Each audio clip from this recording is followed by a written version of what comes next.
So magandang umaga po sa inyong lahat. So let me share to you Psalm 91. Sabi po doon, whoever goes to the Lord for safety, whoever remains under the protection of the Almighty, can say to Him, you are my defender and protector. You are my God, in you I trust.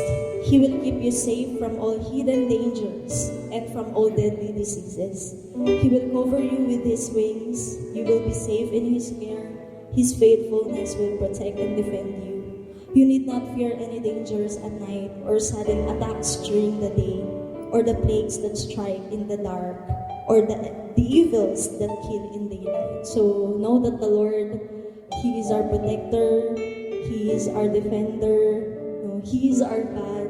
In Him we can trust. He will keep us safe from all dangers. So, sama-sama po natin kantahin tong kanta na to in moments like this.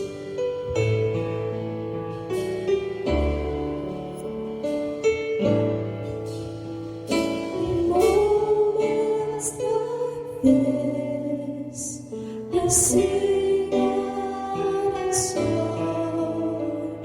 I sing out a love song to Jesus. In moments like this, I lift up my hands, lift up my hands to the Lord, singing, I love you, Lord. Singing, I love you, Lord. Singing,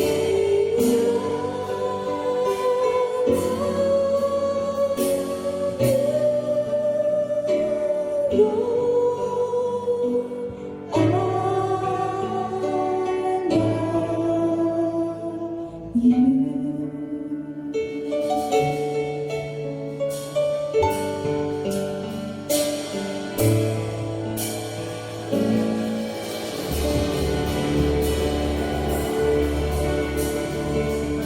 Okay, so let us continue to worship the Lord. No, sa kabila ng nararanasan natin ngayon na lockdown, no, still marami tayong dapat ipagpasalamat sa ating Panginoon. So, sama-sama po nating awitin tong kantang to. Thank you, Lord.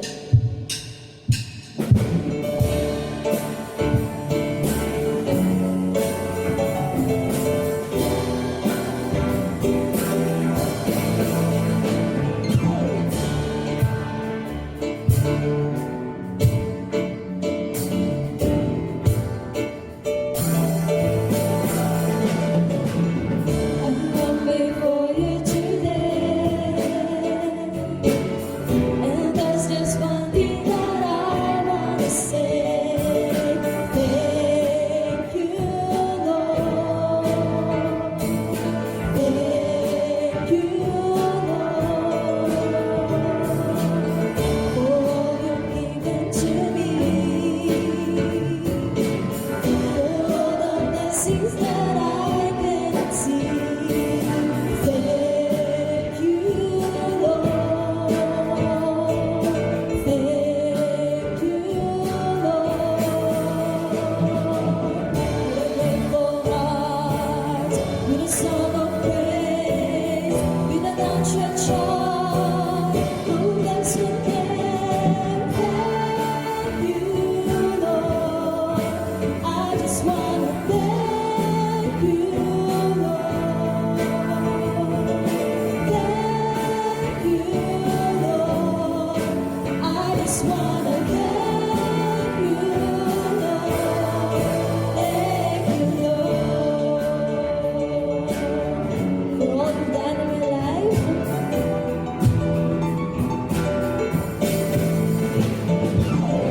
For all you've done in my life. You took my darkness and gave me a light. Thank you, Lord.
Spirit and in truth.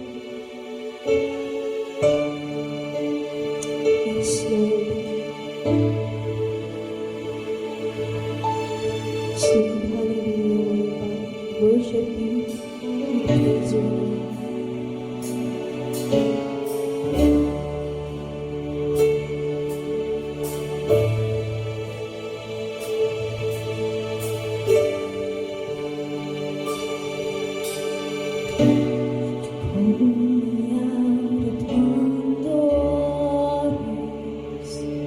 The great unknown will feed with and there finds you in the mystery. The oceans deep, my faith will stay, and I will call upon your name, and I keep my eyes above the waves. When oceans rise, my soul rests in your embrace, for I am yours, and you are mine.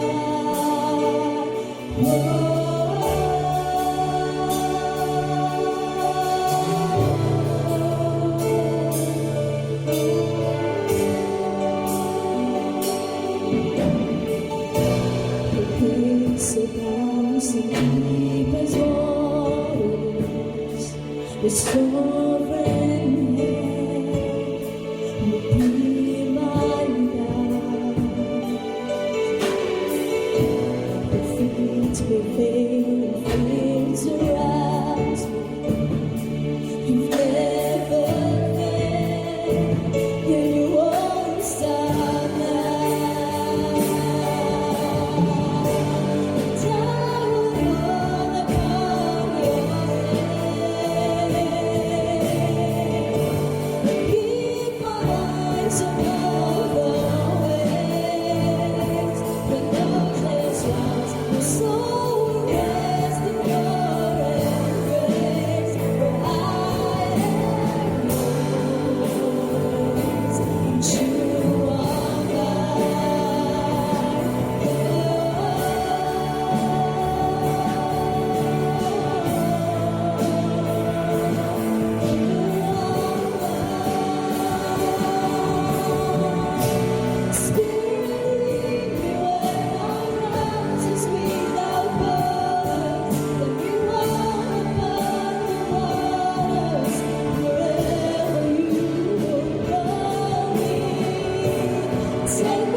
When oceans rise, my soul rests in your embrace, for I am yours, and you are mine.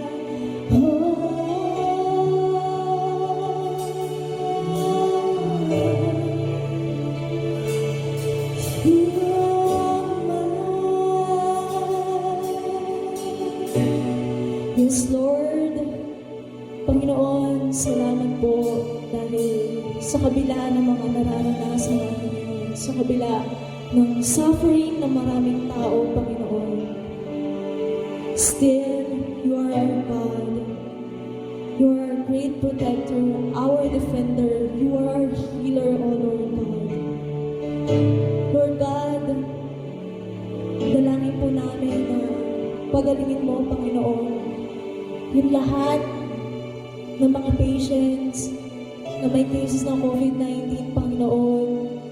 And I do pray, Panginoon, na ikaw po ang mag-intervene sa bawat isa. Tulungan mo kami, Panginoon, na maranasan namin, Lord God, ang iyong presensya, Panginoon. Dalangin namin, Panginoon, na iparanas mo sa maraming tao ang iyong pag-ibig, ang iyong pagliligtas, Lord God. Salamat po for this kind of freedom that we can worship you wherever we are, Panginoon. We can worship you in spirit and in truth, Panginoon. Lord God, we declare healing, we declare blessing, Panginoon. We pray for protection, Panginoon. And we pray, Panginoon, na kaawaan mo po kami, Lord God. Patawarin mo po kami sa aming nagawang masalanan, Lord.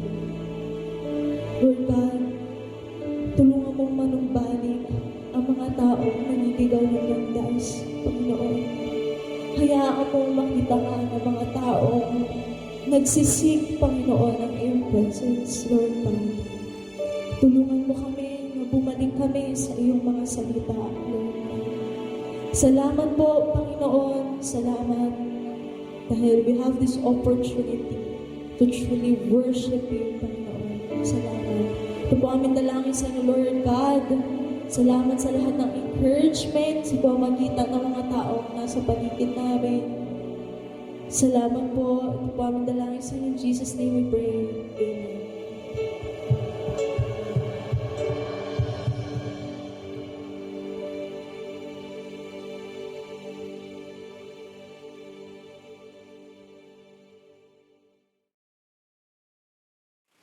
Magandang araw po sa ating lahat, mga kapatid. Ito ang ikalawang linggo natin na hindi tayo nagkasama-sama sa ating church. At tayo ay makikinig at manonood ng mensahe ng salita ng Panginoon sa pamamagitan ng live streaming. Ang topic natin ngayong umaga ay tamang-tama sa ating nangyayari sa ating panahon. Ang ating tema ay God, use me to encourage them. At ang ating teksto ay makikita natin sa Ezekiel chapter 14, verses 13 to 14, then verses 19 to 20. At ganito ang ating mababasa, maririnig. Sabi dito sa Kakman, if a country sin against me by being unfaithful, and I stretch out my hands against it, to cut off its food supply, and send famine upon it, and kill its people and their animals. Ito ay mensahe na ibinigay ng Panginoon kay Ezekiel. Sabi dito, if a country sin against me by being unfaithful, kapag ang isang bansa ay hindi naging faithful sa Panginoon. Sabi dito ay iunat niya ang kanyang kamay at yung food supply ay kanyang puputulin at magpapadala siya ng famine. Para mamatay ang sabi dito, mamamatay ang mga tao, pati ang mga hayop. At ang sabi ng verse 14, even if these three men, binabanggit dito si Noah, si Daniel at si Job.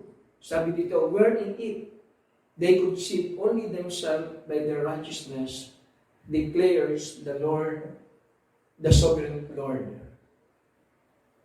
And ang sabi dito sa verse 18 ay the same. Then as surely as I live, declares the Lord, even if these three men were in it, they could not save their own son and daughters, they alone would be saved. So makikita natin dito na binanggit si Noah, binanggit si Daniel, and binanggit si Job. At sabi doon, kahit na po si Job ay naandun, kahit na si Daniel, ay hindi rin maliligtas ang mga anak nila, ang mga asawa nila, sapagkat si Noah, si Daniel, at si Job ay naligtas dahil sa kanilang katuwiran, dahil sa kanilang paglakad sa Panginoon. Kaya ang sabi ng Habakkuk chapter 2 verse 2 to 4, the just shall live by faith. And in Romans chapter 1 verse 17, the just shall live by faith. So, in verse 19, or I send a plague into that land. Makikita natin, ang nagpadala ng salot sa lupain na yun ay walang iba kundi ang Panginoon. Sabi ng verse 19, sabi dito, kapag ang isang bansa ay pinadalhan ko ng salot at ibinuhos ko roon ang aking matinding galit, mamamatay silang lahat ng ibang hayop. So, ang nagpadala ng salot ay walang iba kundi ang ating Panginoon. Yung palang coronavirus na meron tayo ngayon, ito ay padala ng Panginoon. Alam dahilan sa ang Juda, ang bayan ng Panginoon ay naging unfaithful. Kaya ang Diyos ay nagpadala ng salot. Makikita natin sa chart na ito na 122 countries affected as of March 2020 na napakarami na ng marami ng mga bansa ang naka-epekto naapektuhan ng salot na ito. At yun ay dahil nga po sa unfaithfulness ng tao sa Panginoon. At makikita natin dito ng March 13, dito lang sa Philippines, ang confirmed cases ay 64. Ang death ay 5, ang recovered ay 2. March 14, 111, ang death ay 8, at ang recovered ay 3. March 15, ang confirmed cases ay 140. 12 ang death, at ang recovered ay 5. March 17, 187, confirmed cases na mayroong talagang matindi ang kanilang lagnat at sakit. At ang death ay 14, ang recovered ay 5. March 18, meron tayong 193 at ang death ay 14 at 7. At kagabi, after ng aming devotion, sinabi ng aming anak na bunso na meron na namang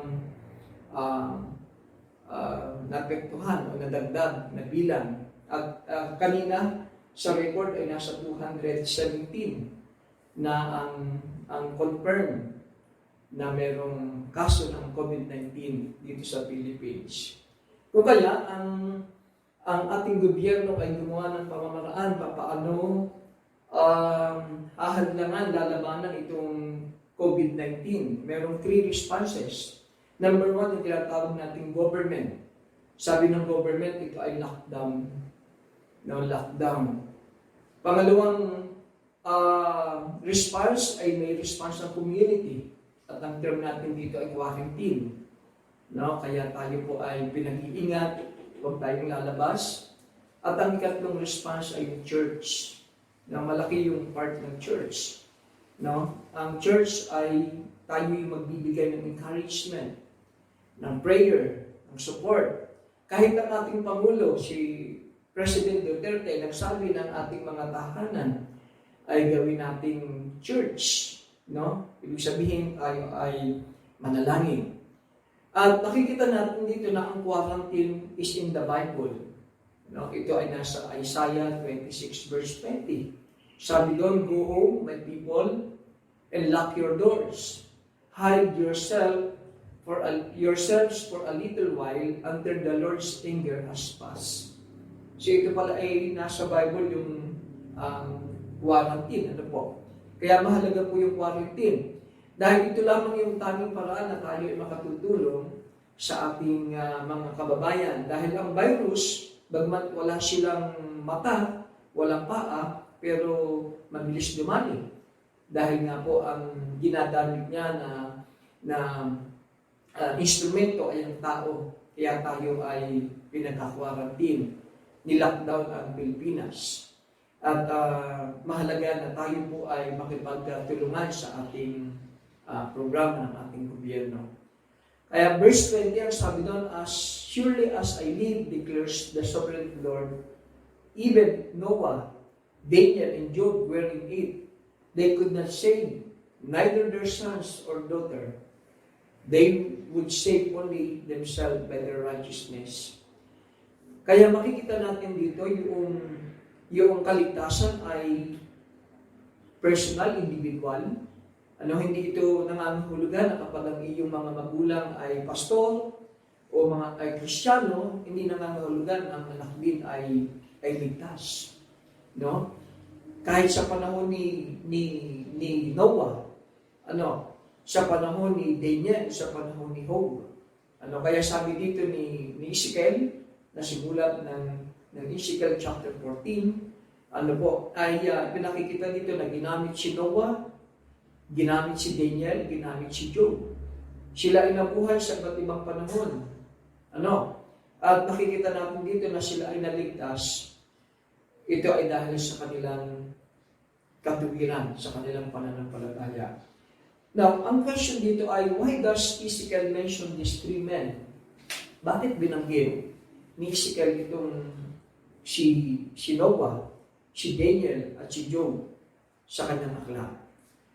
Ginamit niya ito sapagkat makikita natin dito na silang tatlo, these three men, they lived for God in a difficult time. Silang tatlo ay namuhay sa Diyos sa panahong napakahirap ng buhay. Parang Pilipinas, parang tayo ngayon. Na sila ay nahirap ang buhay. Number 2, they possess the attributes of righteousness. Silang tatlo ay meron silang, nag-possess sila ng attributes ng katuwiran. Ano yung mga attributes na ating makikita sa tatlong ito? Una, all were faithful. Silang tatlo ay faithful. Si Noah, si Daniel, si Job, sabi ng Biblia, sila ay faithful. Ang reason kung bakit nagkaroon ng ganitong famine, ang reason kung bakit nagkaroon ng ganitong salot sa panahon ni Ezekiel sa pagkanyang unfaithfulness.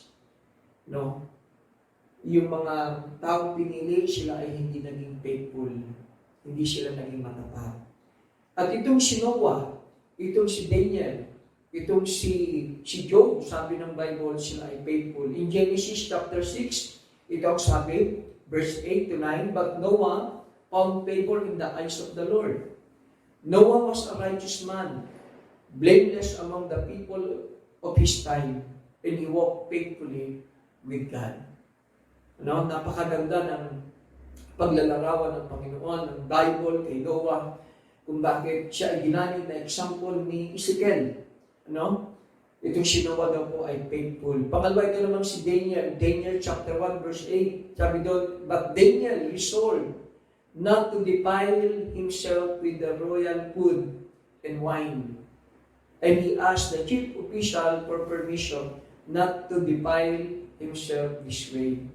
So talagang makikita natin po doon na si Daniel ay determined na ayaw niyang madumihan ang kanyang buhay, ang kanyang pananampalataya, na tinanggihan niya yung royal food and wine. Na alam niya na yun ay makasisira sa kanya. So makikita natin din yung faithfulness ni Daniel. Another example itong si Job. Sabi ng Biblia, in the land of Uz, there lived a man whose name was Job.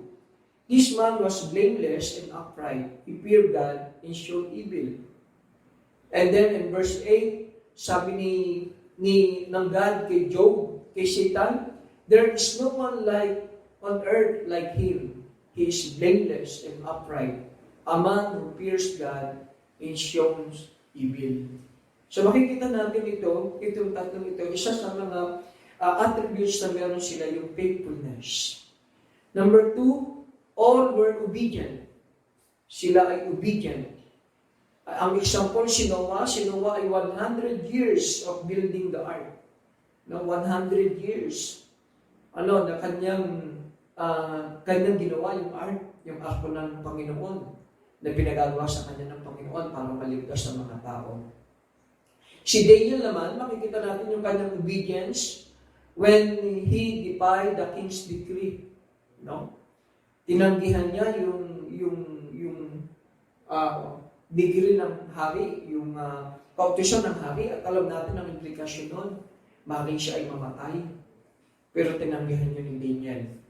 At yun nga ang dahilan kung bakit siya natapos sa lion's den, and yet nakita natin yung kapangyarihan ng Diyos sa kanyang buhay. Siya yung pagiging obedient ni Daniel. Si Job naman, makikita natin dito na yung kanyang obedient, nawala ang kanyang obedience, nawala yung kanyang mga alagang hayop na matay, yung kanyang servant na matay, ang kanyang children, mga anak na wala. At ang pinaka-last noon ay yung kanyang asawa, siya ay sinabing kutyainan niya ang Diyos para siya'y mamatay, na wala yung support ng kanyang asawa. But still, makikita natin din yung kanyang obedience to God. Iyon ang dahilan kung bakit itong si Ezekiel ay ginamit si Noah na halimbawa, sapagkat noong panahon na yon, sila ay nakakitaan ng pagiging masunod sa Panginoon. Third attributes na meron sila ay yung tinatawag nating all were in the minority. Ano ibig sabihin po ng minority? Out of 8 out of million, libo-libong mga tao, pero wawalo lamang sila. Pero makikita natin doon yung obedience, yung faithfulness ni Noah. Yun ay nakalagay sa 1 Peter chapter 3 verse 20 to 28. Na doon yung kanyang kahit sila ay ilan, kahit ang maraming mga tao ay hindi na sumampalataya sa Panginoon, tumalikod na sa Panginoon, naging wicked sila, pero itong si Noah at ang kanyang sambahanan ay patuloy na nagtiwala sa Panginoon. Si Daniel, the only one recorded who defied the decree. Siya lamang yung isa sa mga Bible character na na-record na siya yung sumuway sa utos ng hari. Pero lahat, hindi sumunod, pero si Daniel sumunod. Si Job, even his wife and his close friend turned on him. Na tinalikuran siya, iniwan siya ng kanyang asawa, tinalikuran siya ng kanyang mga kaibigan. Pero si Job, sabi ng Job 19, chapter 19, verse 13 to 22, na natili siyang matapat sa Panginoon.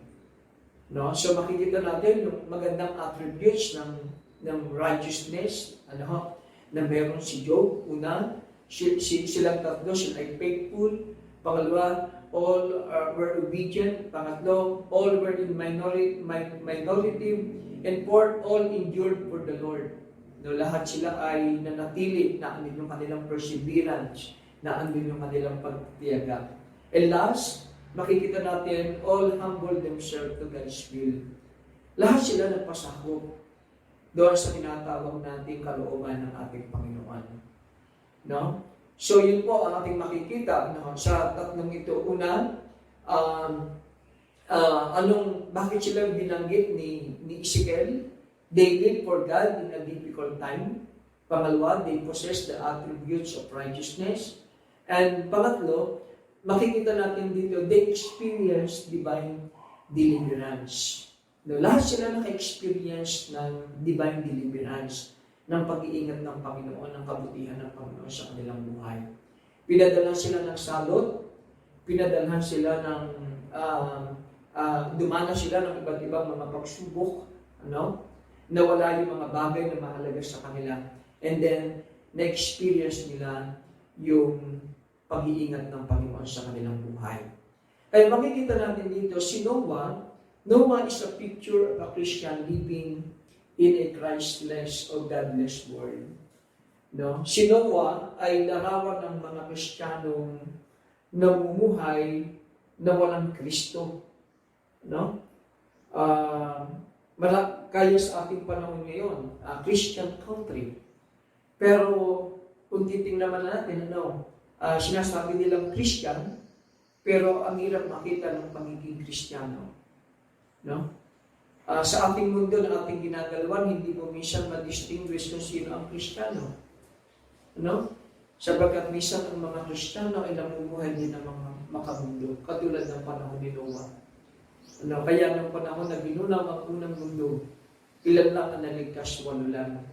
Sapagkat si Noah lang, kanyang asawa lang, at ang kanyang mga anak, 3, at yung mga asawa nila, ang meron ng Kristo sa puso. So Noah is a picture of a Christian living in a Christless world. Pangalawa, Daniel is a picture of a Christian living in a compromising world. No? Ito ay, si Daniel, bagaman siya ay bata pa, galing siya sa isang prominent na family, pero makikita natin, ang larawan ng buhay ni Daniel, yung kanyang mundo na ginagalawan ay compromising. Maraming mga tao nakikipag-compromise. Pero makikita natin si Daniel ay hindi siya nakipag-compromise. Handa siyang mamatay, handa siyang manindigan sa pananampalataya sa kanyang buhay. Kaya nga, si Daniel po ay contemporary ni Ezekiel. Siya lang yung nasa pagitan ng dalawa ni Noah. Si Noah ay nabuhay ng mahigit more than 900. Si Job is more than 210. Pero itong si Daniel, batang-bata siya ng tinawag. And yet, siya ay mayroong paninindigan. Hindi siya. Kaya si Daniel ay iniligay ni Ezekiel kasi siya ay picture ng Christian na living in a compromising world. Si Daniel hindi siya nakipag-compromise. Si Job naman is a picture of a Christian living in a chaotic world. Chaotic, masyadong problemado yung mundo ni Job. Nawala ang kanyang anak, nawala ang kanyang kabuhayan, nawala ang kanyang mga katulong, servants niya, nagkaroon siya ng karamdaman mula ulo hanggang talampakan, nawala ang support ng kanyang asawa sa kanya, and then ang kanyang mga kaibigan lumayo sa kanya. Napakahirap na, pero si Job natili siyang matapat sa Panginoon. Yun ang reason kung bakit siya ay ginamit na halimbawa ni Ezekiel. Sa Ezekiel chapter 14, dahil yung pagiging matatag ni Job, na bagaman problemado yung mundo na kanyang ginagalawan, na natili siyang faithful sa Diyos. Kaya ang sabi ng 1 John chapter 5, verse 4 to 5, sapagkat napapagtagumpayan na ng mga anak ng Diyos ang sanlibutan, at nagtatagumpay tayo sa pamamagitan ng pananampalataya. Sino ang nagtatagumpay laban sa sanlibutan? Ang sumasampalataya sa Jesus, ang anak ng Diyos. Kaya pag tayo ay may tunay na pananampalataya, katulad ni Noah, katulad ni Daniel, katulad ni Job, magtatagumpay tayo ano man ang ating nararanasan sa ating buhay. Kaya nga, ito ang katanungan sa atin ngayon. Why Christians stop serving the Lord? Why become unfaithful to God? Bakit maraming mga Kristiyano ang humihinto sa paglilingkod sa Panginoon? Bakit maraming Kristiyano ang nagiging unfaithful sa God? Sabi ng Bible, ng ating text, ang reason ng famine, ang reason ng salot is because of our unfaithfulness to God. Yung unfaithfulness. Ang Judah, the chosen people, naging unfaithful sa God. The church now, sa aking panahon, yun din ang dahilan. So why Christians stop? Bakit tayo tumitigil? Bakit maraming Kristiyano ang tumitigil? Bakit maraming Kristiyano ang hindi nagiging faithful sa Diyos? Mayroong 4 na reason. Number 1 is because of the world. Number one reason kung bakit tayo nag-stop, maraming Kristiyano ang tumitigil, maraming nagiging unfaithful is because of the world. Ang isang halimbawa niyan ay si Demas. Si Demas, sabi doon, 2 Timothy 4:10, for Demas, because he loved this world, he has deserted me and has gone to Thessalonica. Sabi ni Paul kay Timothy, dahil sa pag-ibig sa sanlibutan, iniwan ako ni Demas. Sino ba si Demas? Si Demas ay isa sa mga recognized na worker ng panahon na ni Apostol Pablo. Naging kasama niya sa pagtatayo ng mga iglesia. Pero dahil sa pagmamahal sa mundo, siya ay naging unfaithful sa Panginoon. At dito sa 1 John chapter 2 verse 15 to 16, ibinigay ang definition ng word. Ano daw ang definition ng word? Sabi dito, ng verse 15, do not love the world or the things in the world. If anyone loves the world, the love of the Father is not in him. For all that is in the world, number one, the desire of the flesh, the desire of the eyes, and the pride of life is not from the Father, but is from the world. So number one, na reason kung bakit maraming mga Kristiyano ang nag-stop is because of the world. The love of the world. Makikita natin dito na ang world is destructive. Mapanira. Yan ang dahilan kung bakit maraming mga buhay ang nasisira ngayon dahil sa alok ng sanlibutan. Maraming mga kabataan ang napapariwala dahil sa tinutukoy dito ni Juan, the desire of the flesh, the desire of the eyes, and the pride of life. So the world is destructive. Number two, the world is deceitful. Madaya. So nadaya si Demas ng world. At maraming Kristiyano ang nadadaya sa panahon ngayon kung bakit sila ay tumitigil sa paglilingkod sa Panginoon. So, number one, reason kung bakit ang mga Kristiyano ay nag-stop sa paglilingkod sa Panginoon because of the word. Number two, reason is because of the wisdom of men. The wisdom of men. Sabi ng Galatians 5:7, you were running well. Ang ganda ng kanilang pagsisimula. Pero sabi dito, who hindered you from obeying the truth? No? Yung wisdom of men, yung teachers, yung mga false teachers, ang pumigil sa mga taga-Galatians, sa mga mananampalataya, para sila ay huminto sa paglilingkod sa Panginoon. Yung wisdom of men. Yung karunungan ng tao. Sabi ng iba, wala namang ibubungang mabuti ang paglilingkod sa Panginoon. Yung karunungan ng tao, minsan yung karunungan ng tao ang nagiging dahilan kung bakit hindi tayo, kung bakit maraming mga Kristiyano naging unfaithful sa Panginoon. Number three is because of worries. Yung pagkabalisa. Maraming mga tao ngayon takot na takot. Maraming mga tao ngayon, kahit Kristiyano, ay hindi nila alam kung anong kanilang gagawin. Yung worries, yung pagkabalisa. Maraming tao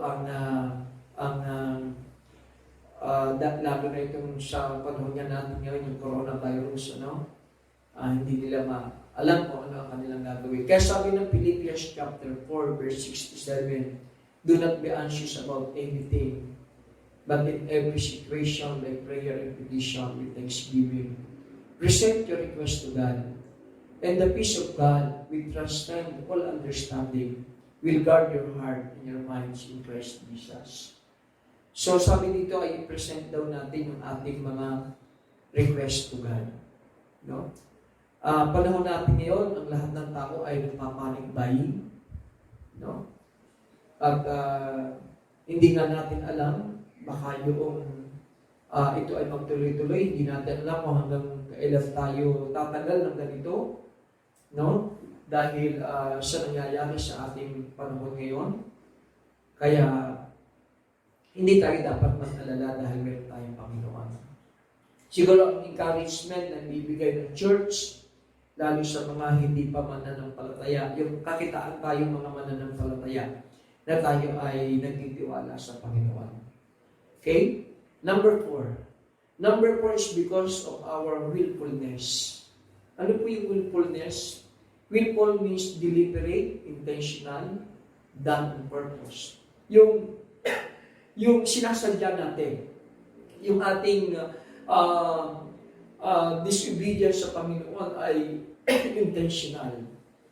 Halimbawa ay si Peter. Sabi ni Peter, very aggressive si Peter.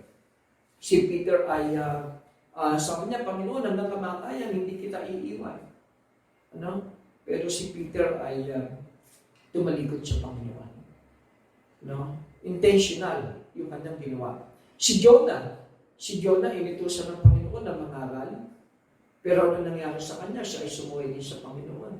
At ano nangyari? Napahamak yung ibang mga tripulante, napahamak yung ibang mga tao dahil sa intentional na pagsuway ni Jonah sa utos ng ating Panginoon. So ito yung mga dahilan ng kung bakit ang Christian ay nag-stop na naglilingkod sa Panginoon. Ito yung mga dahilan bakit tayo ay nagiging unfaithful sa God. Number 1 is yung world. Number 2 is yung wisdom of men. Number 3 is yung worries, yung pagkabalisa. And number 3, yung tinatawag nating willfulness. Mga dahilan kung bakit ang tao ay nag-stop sa paglilingkod. Now, titingnan natin ngayong umaga, ngayong araw na ito, yung reward for living righteously in an unrighteous world. Ano ba yung reward kapag tayo ay namuhay ng matuwid? Sa gitna ng magulong mundo ngayon natin. Tingnan natin yung halimbawa ni Noah. Sabi ng Bible, ng Genesis chapter 6, verse 8 and 9, But Noah found favor in the eyes of the Lord and was redeemed.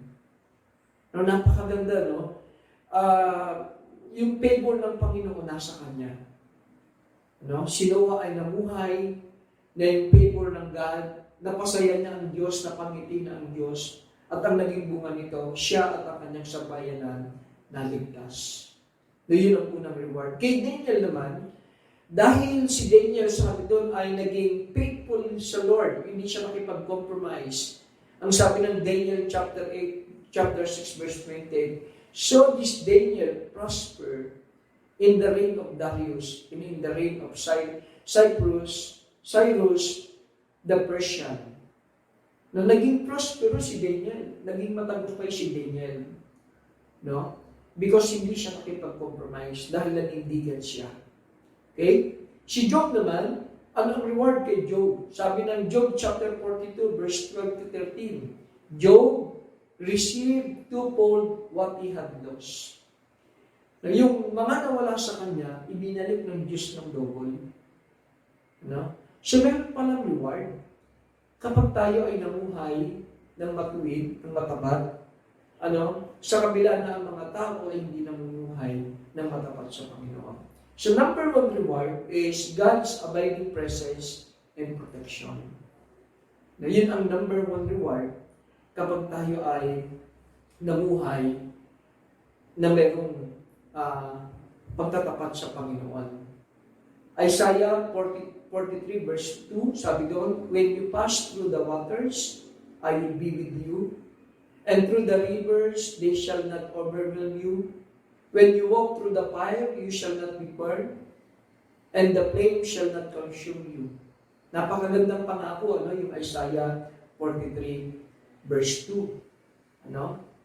Na dumaan man tayo sa tubig, dumaan man tayo sa river, dumaan man tayo sa apoy, hindi tayo makukonsume sapagkat nasa atin ang Panginoon. So number 1 is God's protection. Number 2 na reward is yung God's name exalted. Na naitataas natin ang Panginoon kapag tayo ay naging faithful sa ating Panginoon. Ang halimbawa niyan ay Daniel chapter 6. Then King Darius wrote to all the people, nations, and language that dwell in the land, in all the earth, peace be multiplied to you. I will make a decree that in my royal dominion, people are tremble and fear before the God of Daniel. For he is the living God, and he endures forever. His kingdom will not be destroyed. His dominion will never end.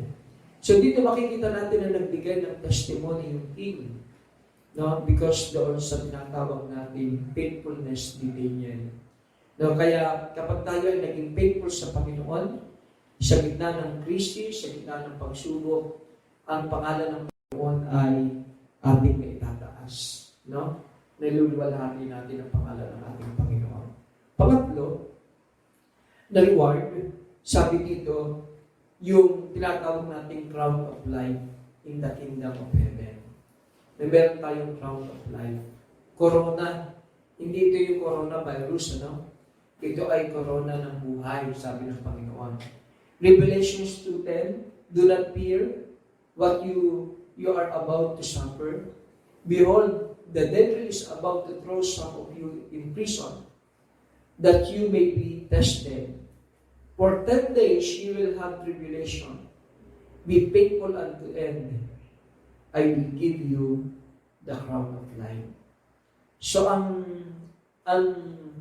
third reward, kapag tayo ay namuhay na may katapatan sa gitna ng magulong mundong ito, ay yung tatawag natin the crown of life. No? Sabi ng James chapter 1 verse 12, blessed is the man who remains steadfast under trial, for when he has stood the test, he will receive the crown of life, which God has promised to those who love Him. So, napakaganda ng pangako sa atin na meron tayong pangako ng buhay sa ating Panginoon. So, mga kapatid, sa ating malapit na pagtatapos, ang conclusion is to, God is calling our attention. Number 1, through the Word of God. Tinatawagan ng Panginoon ang ating attention through the Word of God. Sabi dito ng salita na ating binasa, kapag ang bayang ito, ang bansang ito, ay naging unfaithful sa akin, padadalhan ko sila ng famine, padadalhan ko sila ng salot. No? So God is calling our attention through the Word of God. Number 2, God is calling our attention through coronavirus. No, hindi biro itong ating pinagdadaanan ngayon. Hindi natin alam kung hanggang kailan ito tatagal. No? Hindi natin alam kung hanggang ilang buwan tayo maghihintay. No? Pangatlo, God is calling our attention through financial storm. Daming nagugutom. Ang daming, ngayon, marami nang nakawan sa Manila. Diba? Hindi tayo makabili ng pagkain na marami dahil wala naman din tayong pambili. Dahil wala tayong trabaho ngayon. O bakit nangyayari ito? Ang reason is because yung tinatawag natin unfaithfulness. Nito, ng mga mananampalataya sa Diyos. Okay? God is calling our attention kasi merong food shortage. Bakit merong food shortage? Sabi ng ating text, padadalan ko kayo ng ikakatag ko yung food supply. No? Mamamatay ang mga hayop. Nung last month pa lang, namatay na yung mga hayop nung isang taon. Nung October, November, yung mga baboy, mga manok, no? Meron bang makaragawa nun? Diyos naman. And then, ngayong buwan na ito, mula January, dumating sa atin ngayon, itong coronavirus, katatapos lang ng taal, coronavirus. Ano yung implikasyon? Food shortage. Yung isang araw, bumili ako ng bigas, 900. Kalahating kaban. Ngayon, doble na ang presyo. Yung 38, naging 60. Food shortage. God is calling our attention. Why? A lack of peace. Maraming mga tao ngayon nawawalan na ng kapayapaan. Nawawalan na ng katiyakan. Kaya ang church dapat magpakita na tayo ay masigit na may pag-asa kaysa sa mga hindi mananampalataya. Na ang church ay dapat lalong maging mas masila. Na paano tayo makapagbibigay ng encouragement kung tayo mga mananampalataya? Ay nawawalan ng pag-asa. Sabi ng Bible, kahit wala naman itong coronavirus, tayo ay mamamatay. Diba? Lahat tayo ay itinakdang mamatay. Bakit tayo matatakot kung tayo ay mamatay? Although, kailangan natin mag-ingat. Ba't tinatawanan tayo ng Panginoon? Number 6, God is calling our attention. Kasi marami pa ang unsaved loved ones natin. This is our duty. This is our responsibility. Sabi ng Panginoon, look at the fields. The harvest is plentiful, but the workers are few. Hindi, ang church ay busy sometimes sa alok ng mundo, sa wisdom of men, busy sa pagkabalisa, napaparalyze dahil sa pagkabalisa. At sometimes, intentionally, hindi natin ginagawa yung plano ng ating Panginoon sa atin. So ano po ang challenge? Ang challenge sa atin, be faithful to God. Be faithful to God. Ang reason ng famine, ang reason ng plague is unfaithfulness. Ano ang solution? Church, be faithful to God. Be like Noah. He walked with God in a wicked world. He walked with God in a wicked world. Si Noah ay lumakad, nakasama ang Diyos, bagaman ang kanyang mga kababayan ay namumuhay sa mundong magulo. Be like Daniel. He showed God the wisdom in a compromising world. No? Be like Daniel. Be faithful to God. Third, be like Job. He used godly principle in a chaotic world. In-apply na yung godly principles. He remained faithful to the Lord in good and bad times. Tayo ba, pag nawala na ng trabaho, hindi na ba tayo maglilingkod sa Panginoon? Tayo ba, pag hindi na tayo, magkaroon na tayo ng karamdaman o dinapuan tayo ng corona, wala na ba? Iiwan na ba natin ang pananampalataya? Si Job, mula ulo hanggang talampakan, nagkaroon siya ng karamdaman. Namatay ang kanyang mga anak. Iniwan siya ng kanyang mga mahal sa buhay, ng kanyang mga kaibigan. But he remained faithful to God. There's a challenge. Be faithful to God. Dito po ako magtatapos sa Proverbs chapter 28, verse 20. Sabi ng Bible, a faithful man will abound with blessing. A faithful man will abound with blessing. Pagpalain po tayo ng Panginoon, mga kapatid sa BCM. Ang nangyayari ngayon sa atin, ito ay panawagan ng Diyos para tayo ay magbalik sa Panginoon. Maglingkod sa Panginoon. At unahin natin ibigin ng Panginoon, ibigin ng kanyang church, ibigin ang kaluluwa ng tao, at ibibless tayo ng ating Panginoon. Tayo po'y manalangin. Panginoon, maraming salamat po sa mensahe na ipinagalo mo sa amin ngayong umaga. Patawarin mo kami sa aming pagiging unfaithful sa iyo. Linisin mo po kami sa lahat ng aming mga pagkukulang. Alam po namin, Lord, na ang nangyayari ngayon sa aming panahon is a wake-up call for the church. Is a wake-up call for the believers of Christ. Na sometimes, Lord, kami ay napaprioritize po namin yung mga bagay sa mundo. Napaprioritize namin, Panginoon, yung wisdom of men. At ito yung mga dahilan, Panginoon, kung bakit kami minsan ay hindi po namin, Panginoon, na pagbibigyan ng tuunan ng higit na importansya, Panginoon, ang aming paglilingkod sa iyo at ang aming kaugnayan sa iyo. Tulungan mo po kami, Panginoon, sa panahong ito na may crisis, sa panahong ito na mayroong lagana, Panginoon, ang takot, ang panig, pangamba sa aming mga kababayan. Tulungan mo kami, Lord, na maging matatag, na patuloy po kami makapagbigay ng encouragement. Dahil meron kaming Panginoon.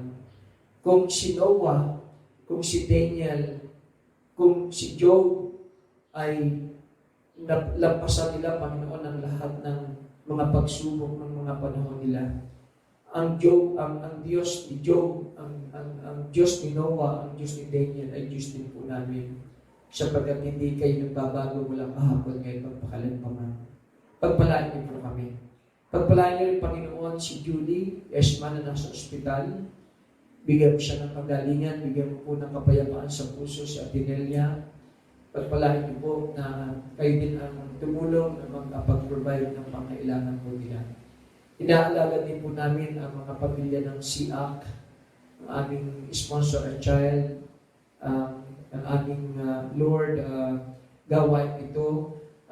Kayo po ang mag-provide ng pangailangan. Sana po may mga bangko na magbukas para makapag-withdraw ng pera at maibigay po yung kanilang allowance, Panginoon.